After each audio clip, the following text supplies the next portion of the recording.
Hello friends, இந்த வீடியோவில் இன்றைக்கி என்ன பார்க்க போகிறோம் அப்படின்னு பார்த்தீங்கன்னா, எஸ்சிடிடிஆர்பி 21/7/2024 நடந்த கொஷின் பேப்பரில் இருந்து பார்ட் பியில் உள்ள தமிழில் கொஷின் நம்பர் 34 தான் பார்க்க போகிறோம். அதற்கான answer book proof page number எக்ஸ்பிளனேஷனோட பார்க்கலாம்.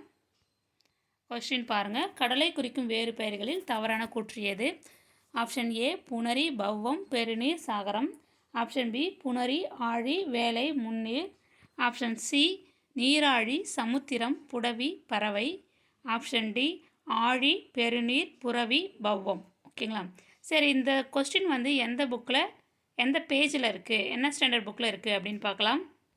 இந்த பாருங்கள், கடலை குறிக்கும் வேறு பெயர்கள். இது வந்து 5th ஸ்டாண்டர்டில் டேர்ம் 1ல் பேஜ் நம்பர் 68 இருக்கும். அறிந்து கொள்வோம் அந்த டாப்பிக்கில் இருக்கும். கடலை குறிக்கும் வேறு பெயர்கள் என்னென்ன அப்படின்னா புணரி, ஆழி, சாகரம், சமுத்திரம், பவ்வம், வேலை, முன்னீர், நீராழி, பெருநீர். ஓகேங்களா? இந்த 9 பேரும் இருக்குது. இது இல்லாமல் இன்னும் நிறைய பேர் இருக்குது. புக்கில் இருக்கிறது இந்த 9 பேர் தான் இருக்குது. ஓகேங்களா? கடலை குறிக்கும் வேறு பெயர்கள். அடுத்தது என்ன பார்க்கணும் அப்படின்னா 5th ஸ்டாண்டர்டில் டேர்ம் 1ல் அதுக்கு அடுத்த பேஜ்லே, ஓகேங்களா, அதுக்கு அடுத்த பேஜ் என்ன அப்படின்னா 59 இல்லை 69 வரும். இங்கே 59 போட்டேன், சாரி, இது பேஜ் நம்பர் 69. முன்னாடி பார்த்தது 58, இது முன்னாடி பார்த்தது 68, இப்போ 69 பேஜில் இருக்குது. பேஜ் நம்பர் 69ல் இருக்கும். புறவி அப்படின்னா குதிரைன்னு இருக்கும். ஓகேங்களா? ஏன் இதை சொல்கிறேன், நான் அப்புறம் சொல்கிறேன். புறவி அப்படின்னா குதிரை, இது ஞாபகம் வச்சுக்கோங்க. அடுத்தது என்ன அப்படின்னா 11th ஸ்டாண்டர்டில் page number 11th standard Tamil புக்கில் பேஜ் நம்பர் 146ல் புடவி அப்படின்னா உலகம் அப்படின்னு இருக்கும். சொற்பொருளில் இருக்கும். சொல்லும் பொருளில் புடவி அப்படின்னா உலகம்னு இருக்கும். ஓகேங்களா? இது மட்டும் ஞாபகம் வச்சுக்கோங்க. இது ஏன் கொடுக்குறேன்னா இந்த வார்த்தையும் அதில் கொடுத்துருக்காங்க, அதுக்காக தான். ஓகேங்களா? இப்போ என்னென்ன இப்போ தெரிஞ்சுக்கணும் அப்படின்னா புறவி அப்படின்னா குதிரை, புடவி அப்படின்னா உலகம். ஓகேங்களா? இது ஆப்ஷனில் இருக்குது, அதனால் சொல்கிறேன். அது வந்து கடலை குறிக்காத பெயர்கள், இது ரெண்டுமே. அதுவும் இதில் இருக்குது. இப்போ பாருங்கள், ஆப்ஷன் ஏயில் பாருங்கள், புணரி, பவ்வம், பெருநீர், சாகரம். இது எல்லாமே கடலை குறிக்கக்கூடிய பெயர்கள். அதுதான் வந்து அந்த 5th ஸ்டாண்டர்ட் புக்கில் கொடுத்துருக்காங்க. புணரி, ஆழி, வேலை, முன்னீர், இதுவும் வந்து கடலை குறிக்கக்கூடிய பெயர்கள்.